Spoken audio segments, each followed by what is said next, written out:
যখন বোনকে দিদির বই নিয়ে পড়তে বলে। এই মানা, তোর সব পুরনো বইগুলো বোনকে দিয়ে দিস। হ্যাঁ মা, ঠিক আছে, আমার সব বইগুলো তো নতুনের মতনই আছে। ওই বইগুলো নিয়েই তোর বোন পড়বে, ঠিক আছে? আমি সব বইগুলো তোকে এনে দিচ্ছি, দাঁড়া দাঁড়া। না মা, আমি ওর বই নেব না। ওই বইগুলো নিয়েই তুই পড়। আবার কেন টাকা খরচা করতে যাব বই থাকতে?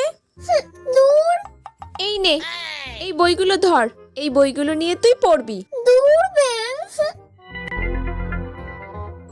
এই দিদি, এখানে রাহুল প্লাস সুপর্ণা লেখা, এটা কি রে?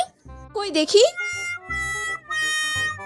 তোকে এই বইগুলো নিতে হবে না, তুই মাকে বলবি তোকে নতুন বই কিনে দিতে।